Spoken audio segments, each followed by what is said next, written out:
अंगद और तुलसी के दरमियान एक बहुत ही गहरी बहस है।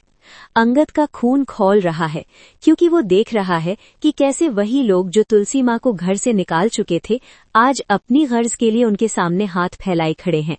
अंगद तुलसी से कहता है कि माँ, आप उनके लिए इतना क्यों कर रही हैं? क्या आपको अपनी इज्जत का ख्याल नहीं? तुलसी का जवाब किसी सीख से कम नहीं था। उसने कहा कि परिवार के लिए झुकना कमजोरी नहीं बल्कि उस औरत की ताकत होती है जो पूरे घर को एक सूत्र में पिरोकर रखती है। तुलसी के चेहरे पर एक अजीब सा सुकून है, लेकिन उसकी आंखों में शांति निकेतन को खोने का डर साफ दिखता है। अंगद वॉर्न्स एवरीवन, अगर किसी ने भी सूरत में तुलसी माँ की तौहीन की तो वो अंजाम की परवाह नहीं करेगा। दूसरी तरफ गायत्री ने अपने शतरंज की चाल चल दी है। वो परिवार के हर सदस्य को एक ही बात समझाती है। बाप जी के सामने हमें एक आदर्श परिवार दिखना होगा। बाप जी वही पुराने ख्यालात के इंसान हैं जो तलाक और जुदाई को पाप मानते हैं। अगर उन्हें जरा सा भी शक हुआ कि मिहिर और तुलसी का रिश्ता टूट चुका है तो वो एक पल में शांति निकेतन को नीलाम कर देंगे। मिहिर इस प्लान में शामिल तो है, मगर उसका जमीर उसे कचोट रहा है। उसे लग रहा है कि वो तुलसी का इस्तेमाल कर रहा है। वहीं नैना, जो मिहिर का मुस्तकबिल बनने का ख्वाब देख रही है, वो इस सिचुएशन से खौफजदा है। उसे लगता है कि 10 दिन का ये दिखावा तुलसी और मिहिर के टूटे हुए रिश्ते को फिर से जोड़ सकता है। नैना साफ कहती है कि वो मिहिर को अकेला नहीं छोड़ेगी और रिश्तेदार बनकर सूरत जाएगी। घर से निकलने का वक्त आ गया है। तुलसी हर उस कोने को देखती है जहां उसने अपनी जिंदगी गुजारी थी। शोभा माँ की आंखों में आंसू हैं और परी, जिसने हमेशा तुलसी का अपमान किया, आज एक कोने में खड़ी पश्चाताप की आग में जल रही है। परी की हिम्मत नहीं हो रही कि वो तुलसी के सामने जाकर माफी मांगे। तुलसी जब कार में बैठने लगती है तो पारू, परी की बेटी, उससे एक ऐसा सवाल पूछती है जो सबका कलेजा चीर देता है। पारू पूछती है, नानी, आप नानू के साथ क्यों नहीं रहती? तुलसी के पास कोई जवाब नहीं है। वो सिर्फ मुस्कुराकर उस बच्ची का सर चूम लेती है। गाड़ियां निकल जाती हैं, लेकिन पीछे छोड़ जाती हैं ढेर सारे सवाल और एक बहुत बड़ा धोखा जो बाप जी के सामने खुलने वाला है।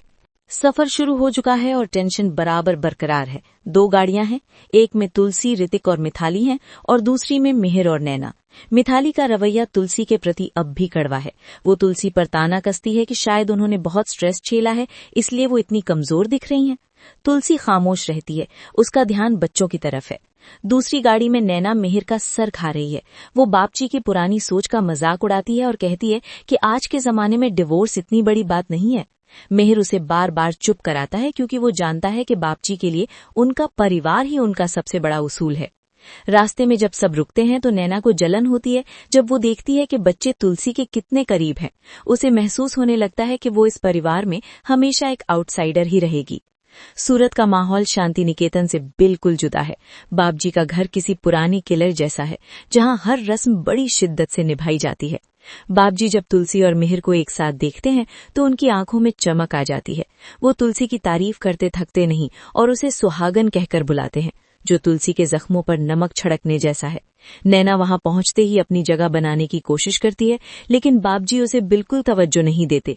इस बात से चिढ़कर नैना तुलसी को कॉर्नर करती है और कहती है कि तुम मुझे अपना दुश्मन समझती हो ना। तुलसी का जवाब सुनिए। उसने कहा, नैना, दुश्मनी बराबरी वालों से होती है और मेरा स्टैंडर्ड तुमसे बहुत ऊपर है। जिस दिन तुम मिहिर की जिंदगी में आई उसी दिन से मेरा रिश्ता उससे खत्म हो गया। एपिसोड के आखिरी लम्हों में असली धमाका होता है। बापजी सबको उनके कमरे दिखाते हैं। नैना उम्मीद कर रही थी कि वो मिहिर के साथ रहेगी, लेकिन बापजी अपना फरमान सुनाते हैं। वो कहते हैं कि मिहिर और तुलसी हमारे सबसे अजीज मेहमान हैं, इसीलिए वो दोनों एक ही बड़े कमरे में रहेंगे जहां से पुरानी यादें ताजा हो सके। नैना प्रोटेस्ट करने की कोशिश करती है, लेकिन बापजी उसे सख्ती से रोक देते हैं और कहते हैं, हम पति पत्नी के बीच कबाब में हड्डी नहीं बनना चाहते। नैना और सुची को दूसरे कमरे में भेज दिया जाता है। अब तुलसी और मिहिर एक ही कमरे में बंद हैं। वही 2 लोग जिन्हें एक दूसरे की शक्ल देखना पसंद नहीं था, आज उन्हें एक ही छत के नीचे पूरी रात गुजारनी होगी। क्या ये बंद कमरा उनके टूटे हुए रिश्ते को एक नया मोड़ देगा, या नैना कोई ऐसी गंदी चाल चलेगी जिससे बाप जी के सामने शांति निकेतन का सच आ जाए? ये सब देखना बहुत दिलचस्प होने वाला है।